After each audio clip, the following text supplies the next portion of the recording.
Everybody, I want to welcome you guys back to the channel today. Today, we're going to be talking about a really cool topic. We're going to be talking about how AI is helping in the fight against the coronavirus, COVID-19. Stay tuned.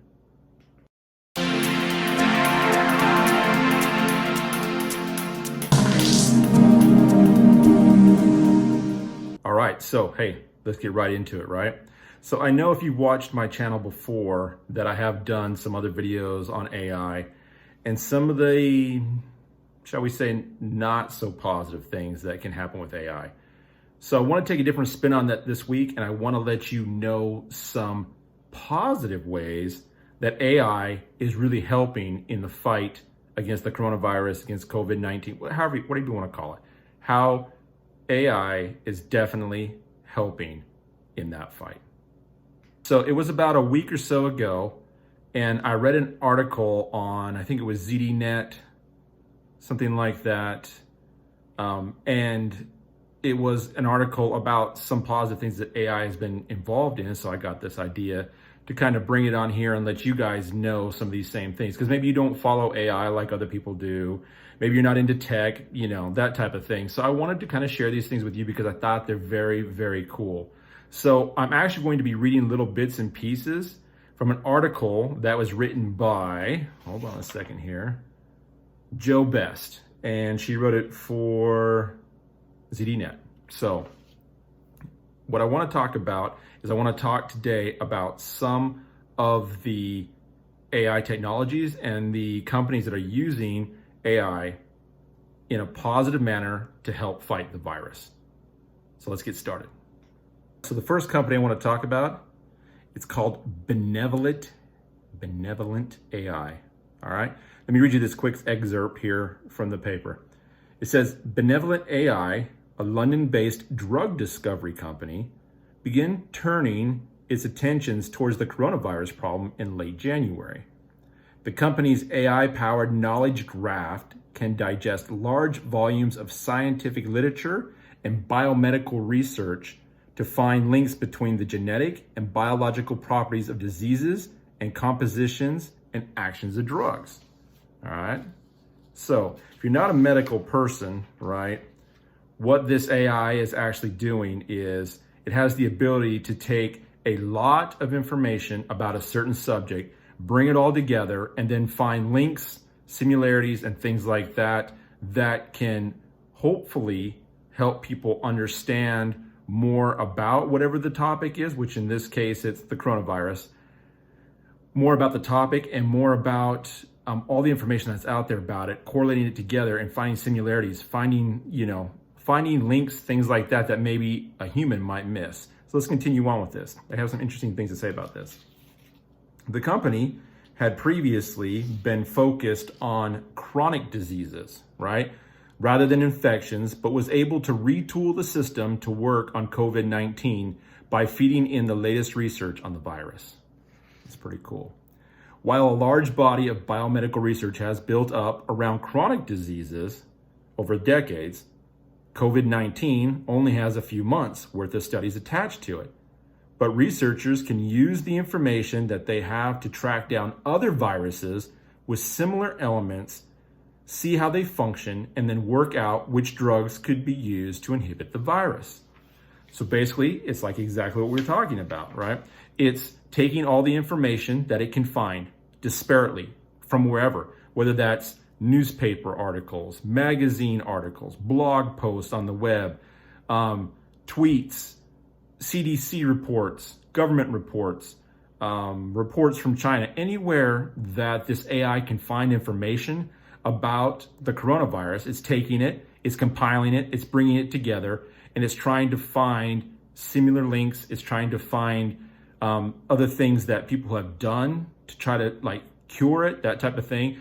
And the AI is using it to help weed out different things so it knows what not to do, what researchers know what not to do, or maybe different avenues that they can look at and try different things. All right, here's another one. This is pretty cool stuff. It's called DeepMind, right? And it's the AI arm of Google's parent company, Alphabet. So if you guys don't know, Google has a parent company called Alphabet, right? And it's basically like an R&D company, and they're testing a lot of different things. AI is just one area that they're working in. Other areas they're working in is like machine language, quantum computing, things like that. Those are the type of things that the Alphabet, the company of the Alphabet, is, researching and developing in. So this is Google's now, right? It's called DeepMind. It's the AI arm of Google's parent company, right? It's using data on genomes to predict organisms' protein structures, potentially, shedding light on which drugs could work against COVID-19. That's pretty cool. So what they're doing with DeepMind is they're using DeepMind AI and neural network, right? If you don't know what a neural network is a bunch of computers that have been set up together for one common goal, for one common purpose. So they're all working together to find a solution. That's basically what a neural network is, right? If you break it down, layman's terms. It's a lot more technical than that, but for this discussion, that's what it is. So they're using the DeepMind AI and Google Neural Network to work together to try to break down the protein structures and trying to find different drugs that will work with COVID-19, right?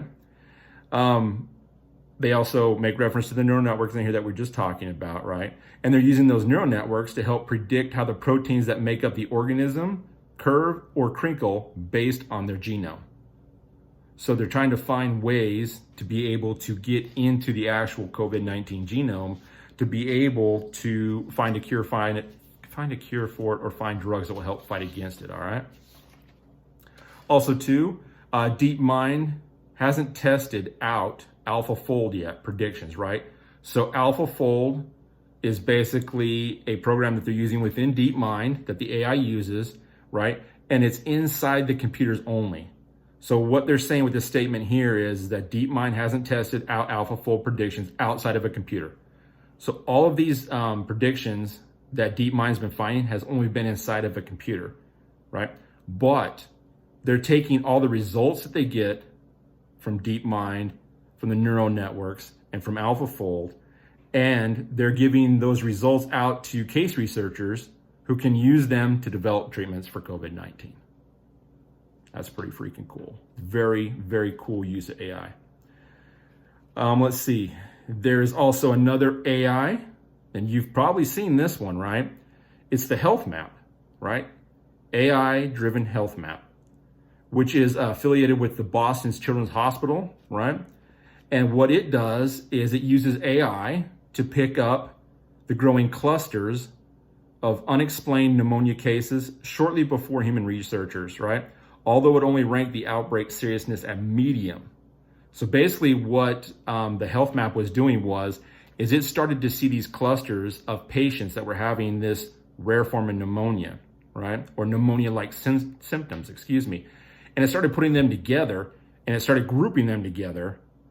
And it actually started doing this a couple of days before the announcement was made in China that the coronavirus was in fact infecting, in Hunan, Huan, something like that, province of China, and that it was, going to spread. So this AI actually found those clusters there in China and started to alert people to that. Also too, now this same AI health map, right, is also being used to track it around the world. So it's one of the main tools that they're using to track the spread and to also try to forecast where it's going to spread next. Very important, right? So hold on, I've got some more things here to read. It's very, very interesting stuff. Health Map has continued to track the spread of coronavirus throughout the outbreak. Also, too, there is another AI startup in Canada. It's called Darwin AI. Excuse me here. I'm referencing my notes to make sure I get it correct. Yes, it's called Darwin AI. It's developed a neural network that can scan X-rays for signs of COVID-19 infection, right? What it does is it analyzes chest X-rays that could offer an alternative to hospitals that don't have enough staff or testing kits to process all the patients quickly. So, as we know, right, you can go to different health centers, healthcare providers, that type of thing. They can run a test on you for the coronavirus, right, COVID-19. They can run a test on you to see if you have it. Well, part of the problem that we've been having here, at least in the United States, is that there are not enough of these kits to test everybody to see if they have the coronavirus. So this Canadian company, Darwin AI, has come up with a way that they can actually take x-rays of your lungs instead and check for the coronavirus. The AI helps them do that. How freaking awesome is that? Listen to this also too. The company is now working on turning the COVID-Net, that's what they're calling their product, from a technical implementation to a system that can be used by healthcare workers worldwide. It's also now developing a neural network with risk stratifying patients that have contracted COVID-19 as a way of separating those with the virus who might be better suited to recovering at home in self-isolation and those who would probably be better coming to a hospital to recover.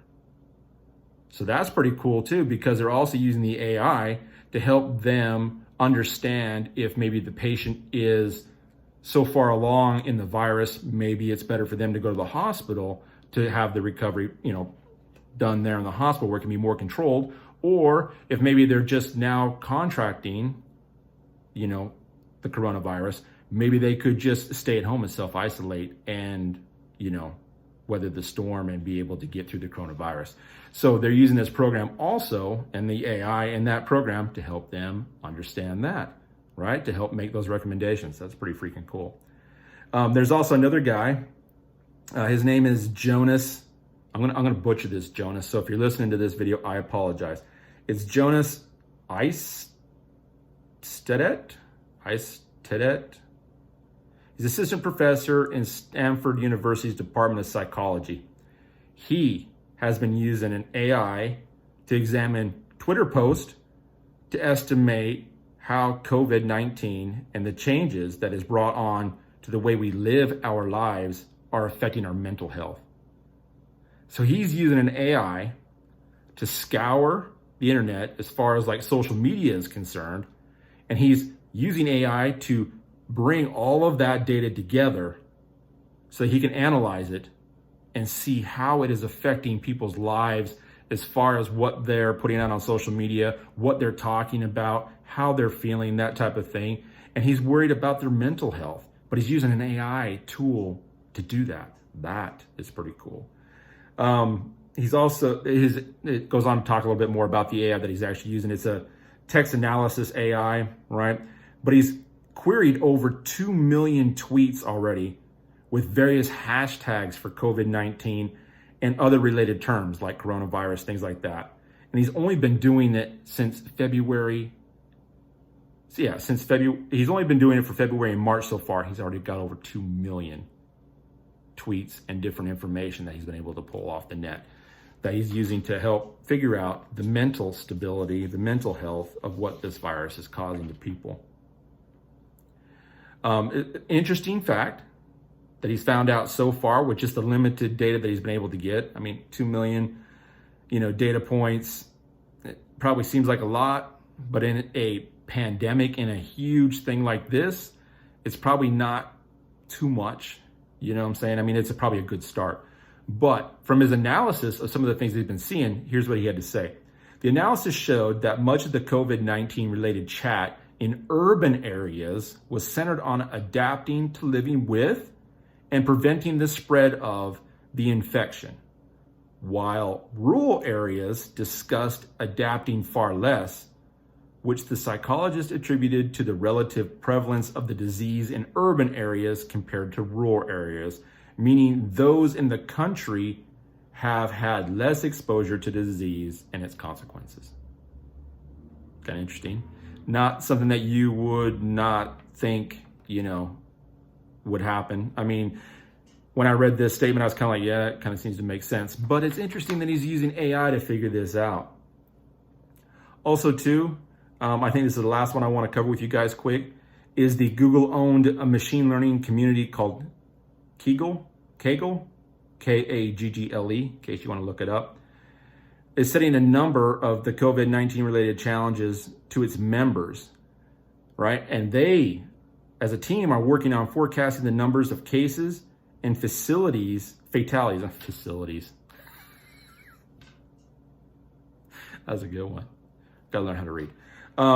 Fatalities, by city, as a way of identifying exactly why some places are hit worse than others, right?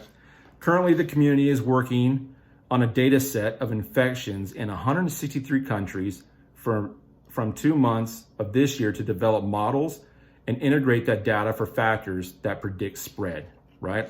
So as far as this last one goes, that community is also probably going to be part of the CDC going forward in the future to be able to learn and figure out more accurately and more quickly how diseases like COVID-19, the coronavirus, how it spreads and why it spreads so quickly and what are the factors that cause that.